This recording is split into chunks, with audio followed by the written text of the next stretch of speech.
प्रिय विद्यार्थियों, आज के लेक्चर में हम डिस्कस करेंगे भारतीय राष्ट्रपति की निर्वाचन प्रणाली, election system of Indian president का इलेक्शन प्रोसीजर क्या है, उसकी अपॉइंटमेंट कैसे होती है, इलेक्टोरल कॉलेज के बारे में, इलेक्टोरल कॉलेज क्या है, किस तरह से राष्ट्रपति का भारत में चुनाव होता है।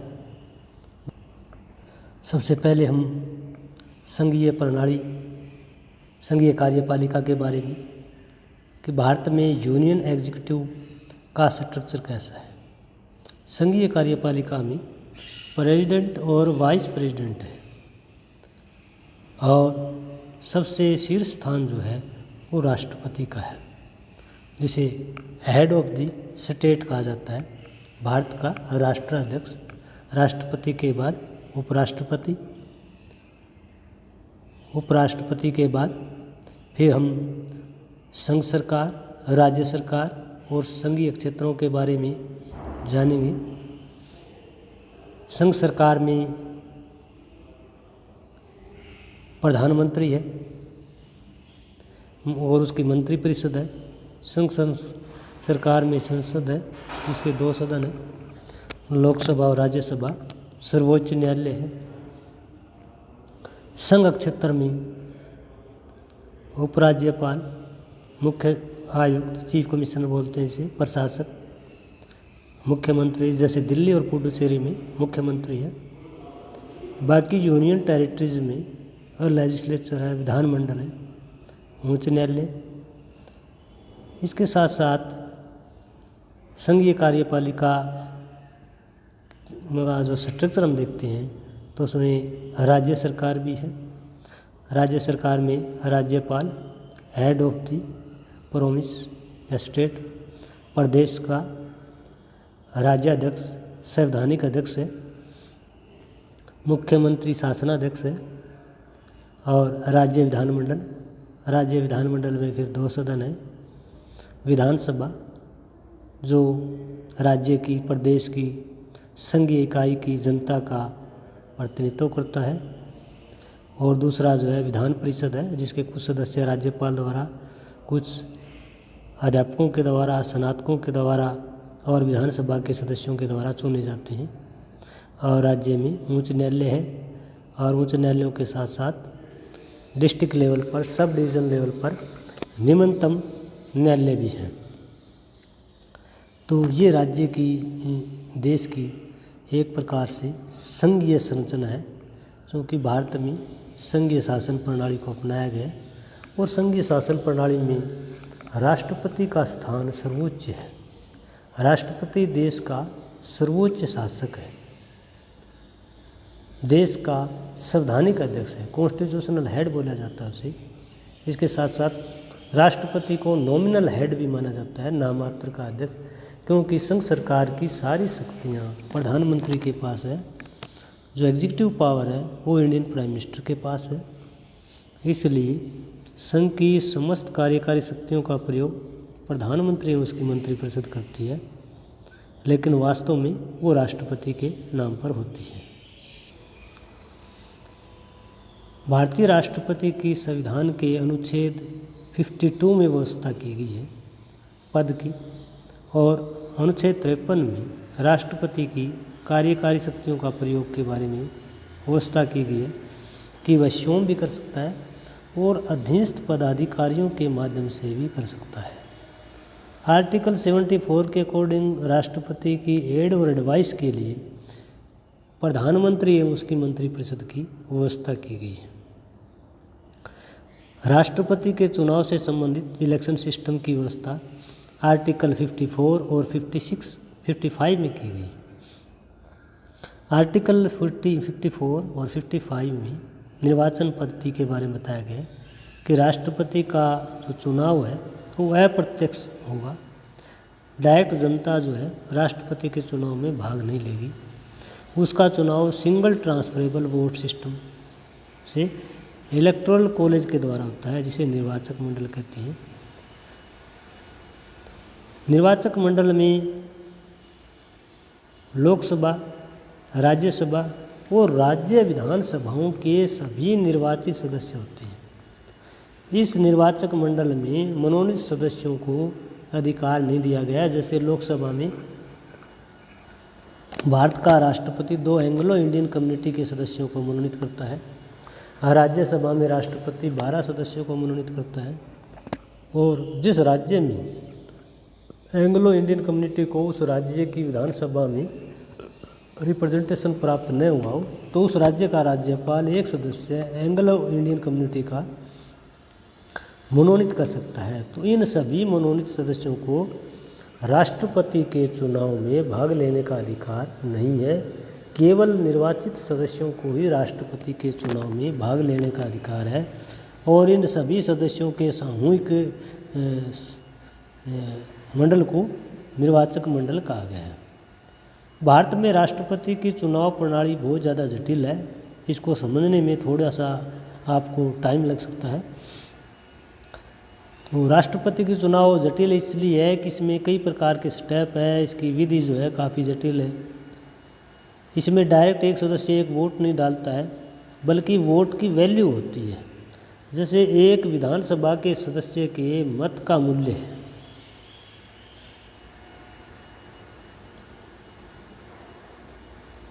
एक विधानसभा के मत का मूल्य है उस राज्य की जनसंख्या विभाजित की जाती है विधानसभा के निर्वाचित सदस्यों की संख्या, और इस टोटल को 1000 से डिवाइड किया जाता है। इसमें जो रिजल्ट आता है, कैलकुलेशन आता है, वो एक राज्य विधानसभा के मत का मूल्य है राष्ट्रपति के चुनाव में। और फिर उस राज्य में विधानसभा के कितने सदस्य हैं उसको इस वैल्यू से मल्टीप्लाई गुणा कर दिया जाता है। मान लिया जाए कि एक राज्य विधानसभा में 100 सदस्य हैं और एक राज्य विधानसभा के सदस्य का मूल्य भी 100 है, तो 100 को 100 से मल्टीप्लाई किया जाएगा और जो रिजल्ट आएगा, कैलकुलेशन आएगा, वो एक राज्य विधानसभा के मत का मूल्य होगा। और फिर सभी भारत की राज्य विधानसभाओं के मतों का मूल्य हो वो जोड़ दिया जाता है और उसको जो है लोकसभा और राज्यसभा के सदस्यों से डिवाइड कर दिया जाता है। अब संसद के एक सदस्य के मत का मूल्य निकाला जाता है। इसमें विधानसभा के निर्वाचित सदस्यों की संख्या डिवाइडेड बाय लोकसभा और राज्यसभा के निर्वाचित सदस्यों की संख्या। इसमें जो रिजल्ट निकलता है वो संसद के एक सदस्य के मत का मूल्य होगा। राष्ट्रपति के चुनाव में प्रत्येक मतदाता को प्रेफरेंस दी जाती है, पसंद दिया जाता है, उसको अधिमान दिया जाता है। और राष्ट्रपति को चुनाव में विजय प्राप्त करने के लिए एक फिक्स्ड कोटा यानी निश्चित कोटा, निश्चित प्रतिशत जो है वोटों का वो प्राप्त करना पड़ता है। इसमें किसी प्रकार से सबसे ज़्यादा मत प्राप्त करने वाले उम्मीदवार को राष्ट्रपति नहीं चुना जाता, बल्कि एक निश्चित कोटा, निश्चित प्रतिशत 50% से ज़्यादा जो वोट प्राप्त करता है वही उम्मीदवार राष्ट्रपति के चुनाव में विजयी होता है। इस कैलकुलेशन के लिए एक फार्मूला दिया गया है 1971 की, जो बम्बई राज्य की जनसंख्या है, जो आज का गुजरात है, महाराष्ट्र है, उस बम्बई राज्य की जनसंख्या उस समय 2,08,49,840 थी और राज्य विधानसभा के सदस्यों की संख्या जो है वो 208 थी। तो बम्बई राज्य के विधानसभा के एक सदस्य के मत का मूल्य निकाला गया। बम्बई विधानसभा के एक सदस्य के मत का मूल्य कैसे है? बम्बई राज्य की कुल जनसंख्या डिवाइडेड बाय विधानसभा के निर्वाचित सदस्यों की संख्या। इसमें मनोनीत सदस्यों को नहीं लिया गया और इस टोटल को डिवाइडेड बाय 1000 से विभाजित किया जाता है। अब बम्बई राज्य की जनसंख्या 2,08,49,840 है, डिवाइडेड बाय बम्बई राज्य के इलेक्टेड एमएलएज वो 208 है और टोटल को 1000 से डिवाइड कर दिया गया है या गुणा में 1/1000, दोनों एक ही अर्थ है। तो ये आ गया। आगे इसमें जो कैलकुलेशन दी गई है उस कैलकुलेशन में 100 सही 239/1000। अब 239/1000, यानी 239 जो है वो 1000 से कम है। 1000 का इसका 50% या इससे ज़्यादा हो तो 1 गिना जाता है, 50% से कम है तो उसको जो है निगलेक्ट कर दिया जाता है। अब 239 जो है 1000 के यानी 500 से कम है तो इसको निगलेक्ट कर दिया गया है। तो बम्बई राज्य के एक विधानसभा के सदस्य के मत का मूल्य 100 हुआ।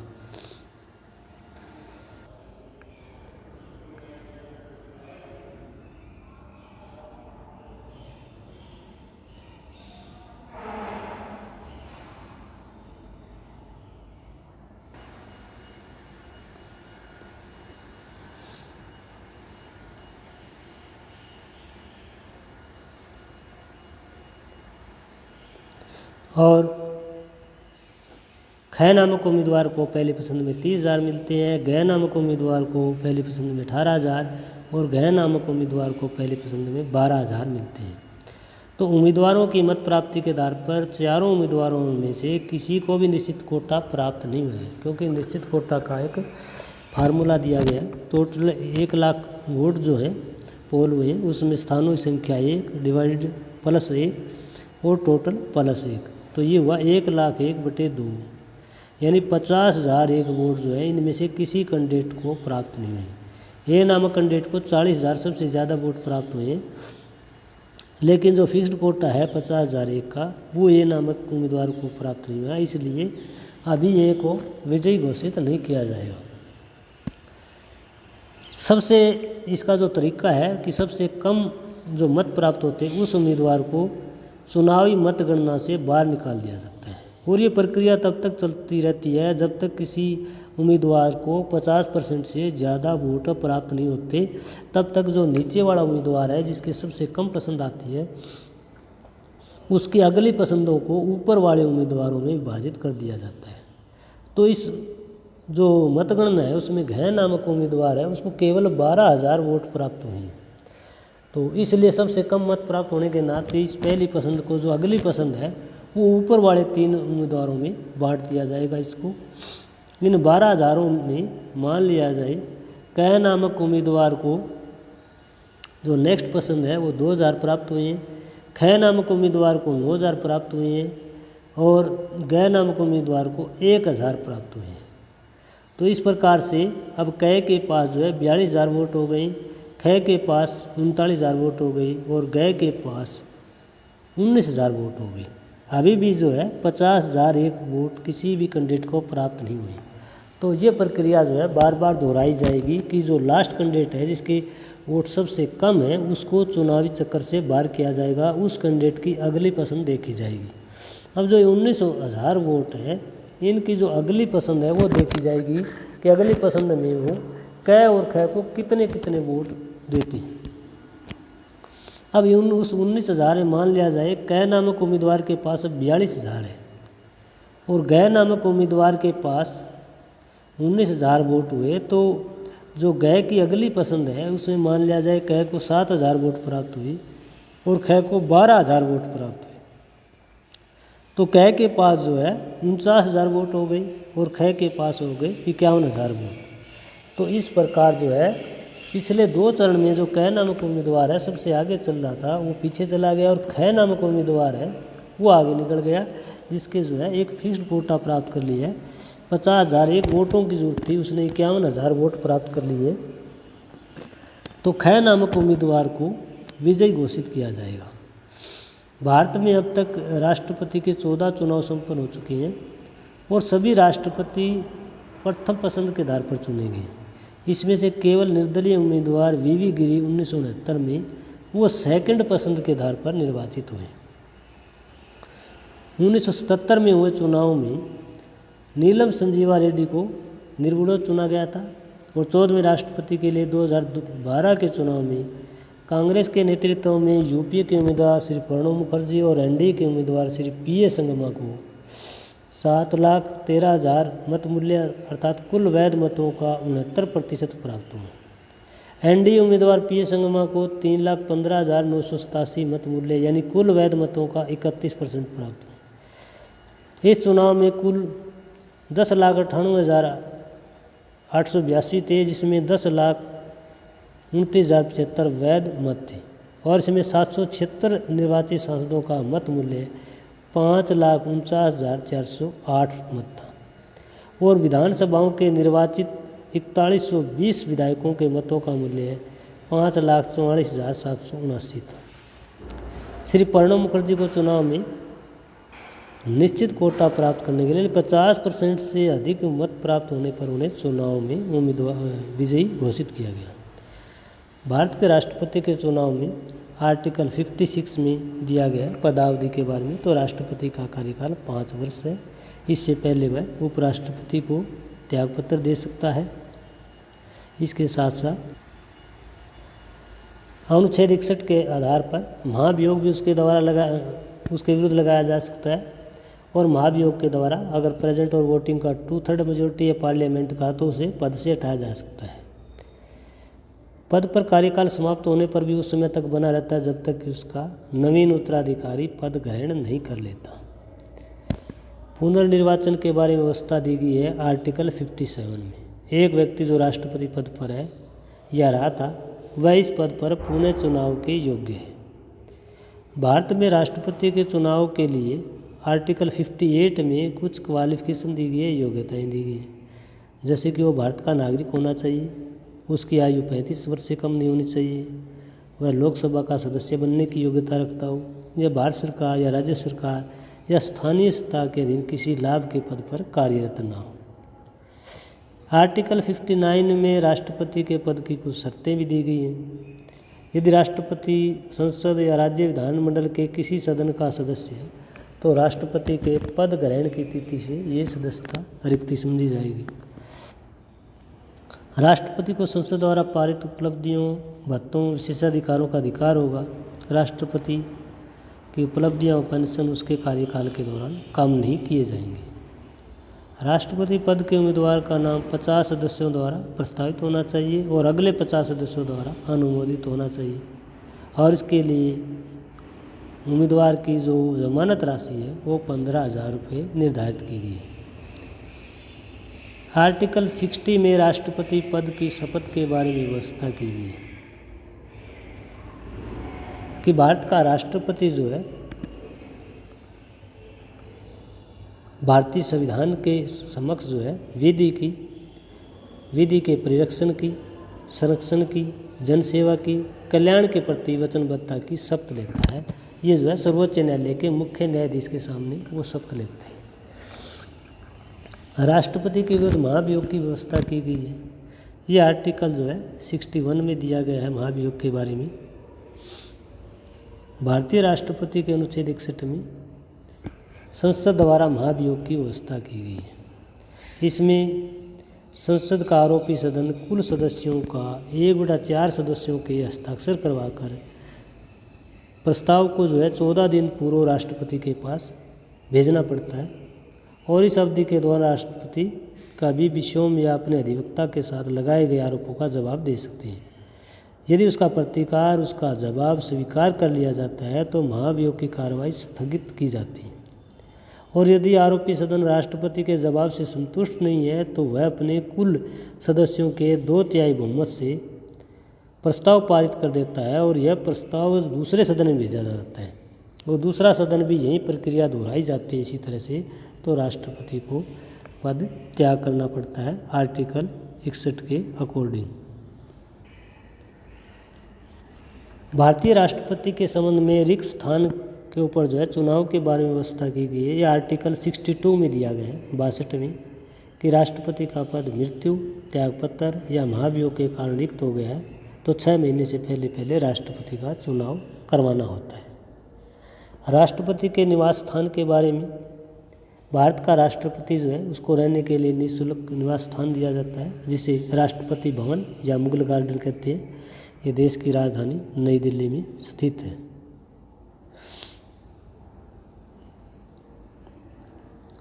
वेतन और भत्तों के बारे में भारतीय राष्ट्रपति के बारे में व्यवस्था की गई है कि उसको संचित निधि से वेतन दिया जाएगा, कंसोलिडेटेड फंड से, और जिस पर जो है संसद में मतदान नहीं किया जा सकता। आरंभ में राष्ट्रपति का वेतन जो है वो 10,000 रुपये मासिक था।